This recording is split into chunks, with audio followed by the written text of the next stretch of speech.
नमस्कार. आवाज माझा वृत्तवाहिनीमध्ये आपल्या सर्वांचं स्वागत. उड्डाणपुलाखाली जागेत पालिका नागरिकांसाठी उभारणार सुविधा. अवैध रेती उत्खनन जिल्हा प्रशासनाने केली 1 कोटींचे साहित्य जप्त आणि चेकमेट दरोडा. 2 संशयित नाशिकमधील हॉटेलातून ताब्यात. अहो, आपण आपलं घर स्वच्छ सुंदर नेटनेटकं ठेवतो ना, मग आपण आपल्या शहराच्या बाबतीत उदासीन का? आपलं शहर स्वच्छ सुंदर आणि नेटनेटकं ठेवणं ही आपली जबाबदारी आहे, हो ना?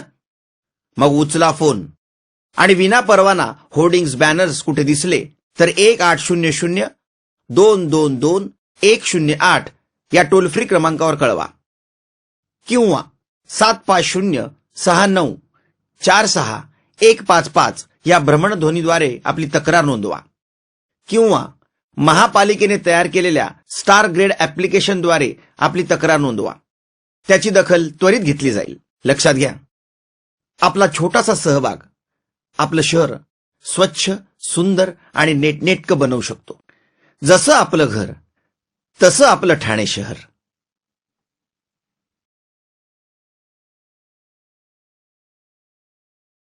ठाणे शहरात बनविण्यात आलेल्या उड्डाणपुलाखाली असलेल्या मुबलक आणि मोकळ्या जागेचा सदुपयोग महापालिका करणार आहे. या जागेत पालिका प्रशासन व पालकमंत्री यांच्या आदेशाने नागरिकांसाठी सुखसुविधा निर्माण करणार असल्याचे महापौर संजय मोरे यांनी सांगितले. MMRDAच्या माध्यमातून ठाणे शहरातील वाहतूक कोंडी सोडविण्यासाठी मोठ्या प्रमाणात उड्डाणपुलांची निर्मिती करण्यात आली आहे. या जागेवर मात्र काही लोक पैसा कमविण्याचा व्यवसाय करीत आहेत. या मोकळ्या जागेचा वापर नागरी सुविधांसाठी करण्याचे निश्चित करण्यात आले आहे. उड्डाणपुलाखाली जॉगिंग ट्रेक, ओपन जिम, विरंगुळा केंद्र, लहान मुलांसाठी खेळणी, ज्येष्ठ नागरिक कट्टा, खुले वाचनालय आदी सोयी आता उड्डाणपुलाखाली उपलब्ध करण्यात येणार आहेत. यातही सुशोभीकरणाचे काम सुरू करण्यात आले असल्याची माहिती महापौर संजय मोरे यांनी प्रसिद्धी पत्रकाद्वारे केली आहे. अवैधरित्या रेती उपसा करणाऱ्या रेती माफिया विरोधात जिल्हा प्रशासनाने सुरू केलेल्या मोहिमेच्या 3ऱ्या दिवशी ही धडक कारवाई सुरूच ठेवली आहे. दरम्यान जिल्हा प्रशासनाने धडक कारवाई करीत तब्बल 1 कोटीची साहित्य हस्तगत केली. खोलवर उपसा करणाऱ्या रेती माफियांना वेसन घालण्यासाठी पथकाला स्थानिक मच्छीमारी करणाऱ्या बोटीची मदत घेण्याचे आदेश जिल्हाधिकारी M. कल्याणकर यांनी दिले. ठाण्याच्या खाडीत खोलवर रेती उपसा करण्यात येत असल्याची माहिती मिळताच महसूल पथकाने कारवाईसाठी मच्छीमारांच्या बोटीचा आसरा घेतला. प्रत्येक वेळी हस्तगत केलेले सक्शन पंप हे पाण्यात बुडवून निकामी करण्यात येत होते. दरम्यान सध्या करण्यात आलेल्या कारवाईत 4 मोठे सक्शन पंप आणि 3 मोठ्या बार्जेस मच्छीमारी बोटीच्या सहाय्याने किनाऱ्यावर आणण्यात आल्या. त्यानंतर हायड्रा मशीनद्वारे अवजड पंप हे किनाऱ्यावर आणण्यात आले. कल्याण येथे देखील कारवाई करण्यात येऊन 4 सक्शन पंप पाण्यात बुडवण्यात आले, तर भिवंडी येथे 2 सक्शन पंप पथकाने पाण्यात बुडविले. देवतारी त्याला कोण मारी या म्हणीची प्रचिती नुकतीच बदलापूरमध्ये आली. एकता सनी नावाच्या चिमुकलीला तिच्या वडिलांनीच पुलावरून नदीत फेकून दिले होते. तब्बल 10 तास ही चिमुकली पाण्यात राहून मृत्यूची झुंज देत होती व अखेर मात्र फायर ब्रिगेडच्या सहाय्याने तिला सुखरूप बाहेर काढण्यात आले.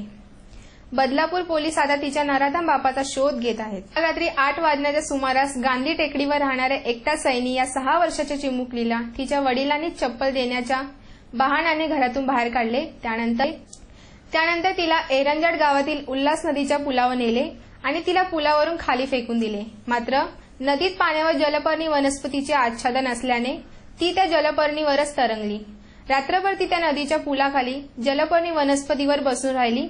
नंतर सकाळी काही गावकऱ्यांना मॉर्निंग वॉकला जाताना काका असे कोणीतरी हाक मारत असल्याचा आवाज येत होता. तो आवाज ऐकून गावकऱ्यांनी लागलीच ही माहिती पोलीस स्टेशनला आणि फायर ब्रिगेडला फोन करून दिली. त्यानंतर फायर ब्रिगेडच्या कर्मचाऱ्यांनी दोरीला टायर ट्यूब बांधून तिला सुखरूप बाहेर काढले.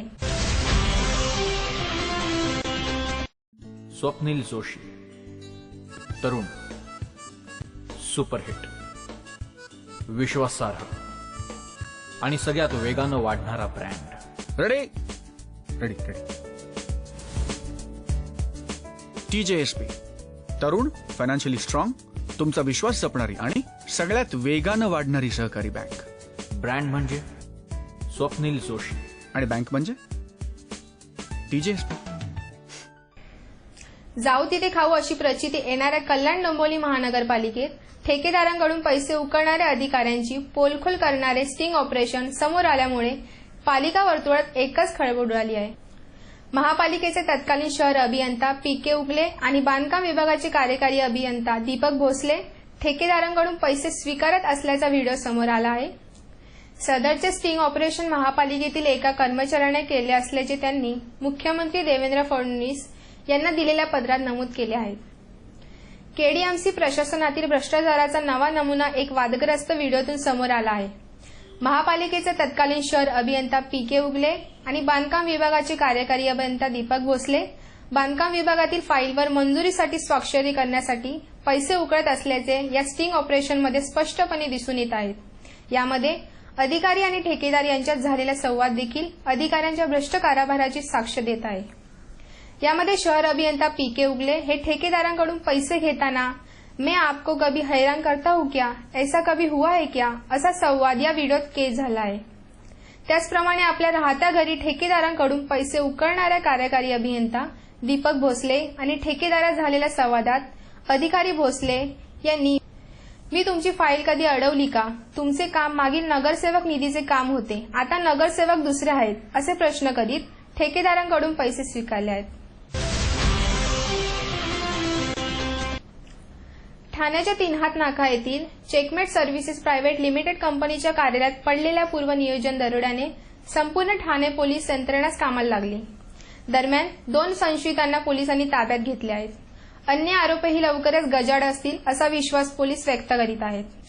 चेकमेट दरोड्याने ठाणे पोलीसही भुसकळ्यात पडले आहेत. ज्या पद्धतीने दरोड्याचा प्रकार घडला त्यानुसार या कटात कंपनीतीलच कर्मचारी आणि सुरक्षा रक्षक सहभागी असल्याची संभावना जवळपास खरी ठरत आहे. थोडक्यात ठाणे पोलिसांच्या गळाला लागलेल्या 2 संशयितांमध्ये तर एक सुरक्षा रक्षक असल्याचे समजते. दरम्यान दरोडेखोरांना ही कल्पना नव्हती की या कंपनीत 24 कोटी रुपयांची रक्कम असेल, म्हणून 3 ड्रममध्ये 500 आणि 1000 रुपयांचे बंडल बसेल एवढे पैसे घेऊन दरोडेखोरांनी पाळ काढला. दरम्यान एवढ्या कोटी रुपयाची उलाढाल सुरू असल्याचे चेकमेट कंपनी संशयिताच्या धुक्यात अडकण्याची शक्यता नाकारता येत नाही. कारण या रोकडीच्या रोजच्या व्यवहारात होणारी उलाढाल ही हवाल्याची रक्कम तर नाही ना असा संशय नागरिक चर्चेत व्यक्त करीत आहेत. आजच्या ठळक घडामोडी शेवटी पुन्हा एकदा. उड्डाणपुलाखालील जागेत पालिका नागरिकांसाठी उभारणार सुविधा. अवैध रेती उत्खनन जिल्हा प्रशासनाने केली 1 कोटींचे साहित्य जप्त.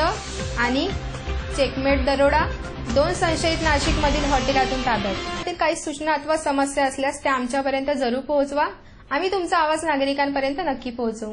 आम्हाला संपर्क करण्यासाठी आमचा पत्ता आवाज माझा 18 सायलेट आदर्शनगर समोर कोलबाड रोड ठाणे पश्चिम. आमचा दूरध्वनी क्रमांक 9772503326. आमचा ईमेल आयडी awazmaza.tvnews@gmail.com. आवाज माझावरील एखादी बातमी पाहायची राहून गेल्यास युट्यूबवरही तुम्ही पुन्हा पाहू शकता. तर मग उद्या पुन्हा भेटू याच वेळी याच ठिकाणी काही नवीन घडामोडींसह आवाज माझा या वृत्तवाहिनीमध्ये. तोपर्यंत नमस्कार.